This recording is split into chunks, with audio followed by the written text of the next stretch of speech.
أعوذ بالله من الشيطان الرجيم بسم الله الرحمن الرحيم وما كان لمؤمن ولا مؤمنة إذا قضى الله ورسوله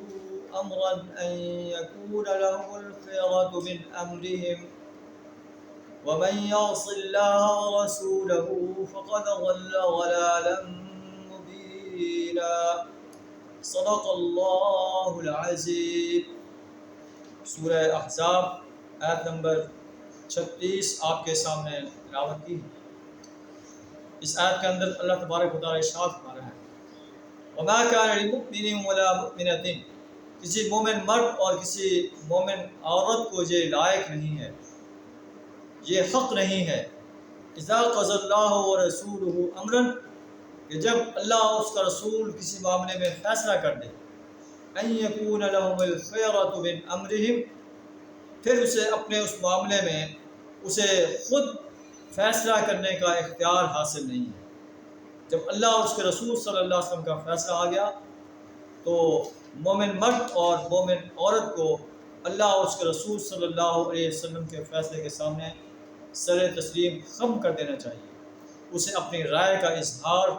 کرنے کا کوئی حق نہیں۔ وَمَن يَعْصِ اللَّهَ وَرَسُولَهُ، اور جو اللہ اور اس کے رسول صلی اللہ علیہ وسلم کی نافرمانی کرتا ہے، فَقَدْ ضَلَّ ضَلَالًا بَعِيدًا، وہ دور کی فَقَدْ ضَلَّ ضَلَالًا مُبِينًا، وہ دور کی گمراہی میں جا پڑا۔ تو ہمیں دیکھنا ہے کہ ہم اپنی زندگی کے مختلف شعبوں کے اندر جو اللہ اور اس کے رسول صلی اللہ علیہ وسلم کے آرڈرز ہیں، ہدایات ہیں، آپ کے فرامین ہیں، ہم کس حد تک جو ہے ان پر عمل کرتے ہیں، ان آرڈرز کے آگے اپنے آپ کو جھکا دیتے ہیں۔ جیسے سود کے بارے میں ہے، اللہ فرماتا ہے کہ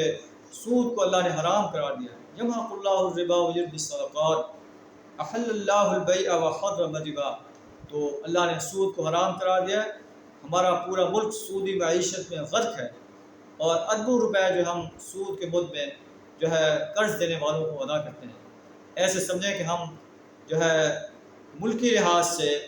اللہ اور اس کے رسول صلی اللہ علیہ وسلم کے ساتھ حالت جنگ میں، اور انفرادی طور پر بھی جو سود کا کام کر رہا ہے وہ اللہ اور اس کے رسول صلی اللہ علیہ وسلم سے جنگ کر رہا ہے۔ اسی طرح دوسرے تمام آرڈرز کو دیکھیں کہ ہم جو ہے زندگی کے مختلف شعبوں کے بارے میں اللہ اور اس کے رسول صلی اللہ علیہ وسلم کے آرڈرز پر کتنا عمل کر رہے ہیں۔ اگر کر رہے ہیں تو اس پر ہمیں اللہ کا شکر ادا کرنا چاہیے، اگر نہیں کر رہے تو ہمیں اپنے بارے میں سوچنا چاہیے۔ جب ہم اللہ کی عدالت میں کھڑے ہوں گے اور اللہ تعالیٰ ہم سے ہماری زندگی کے بارے میں پوچھے گا تو ہم اللہ کو کیا جواب دیں گے۔ اس آیت کے اندر ایک خاص واقعہ بھی بیان فرمایا گیا ہے کہ حضرت زید رضی اللہ تعالیٰ عنہ نبی صلی اللہ علیہ وسلم کے آزاد کردہ غلام تھے۔ آپ نے حضرت زینب بنت جحش رضی اللہ تعالیٰ عنہ کے گھر پیغام بھیجا کہ زینب رضی اللہ تعالیٰ عنہ کا رشتہ جو ہے زید بن حارثہ رضی اللہ تعالیٰ عنہ سے کر دیا جائے۔ تو حضرت زینب رضی اللہ تعالیٰ عنہ اور ان کے گھر والوں نے اس رشتے کو ناپسند کیا۔ اللہ نے قرآن نازل فرما دیا مومن مرد مومن عورت کے لیے یہ لائق نہیں ہے، اللہ اور اس کا رسول جس معاملے میں کوئی فیصلہ کرتے ہیں پھر اس فیصلے کو رد کرنے کا اختیار نہیں رکھتے۔ اگر اللہ اور اس کے رسول صلی اللہ علیہ وسلم کی کہ کسی فیصلے کی نافرمانی کریں گے فقد ضل ضلالا مبینا، وہ دور کی گمراہی میں جا پڑے۔ ایک اور مقام پر ہے فلا وربک لا یؤمنون حتی یحکموک فیما شجر بینہم، آپ کے رب کی قسم وہ لوگ مومن نہیں ہو سکتے جب تک کہ آپ کو اپنے اختلافات میں اپنے معاملات میں فیصلہ کرنے والا تسلیم نہ کر دیں۔ جب آپ فیصلہ کر دیں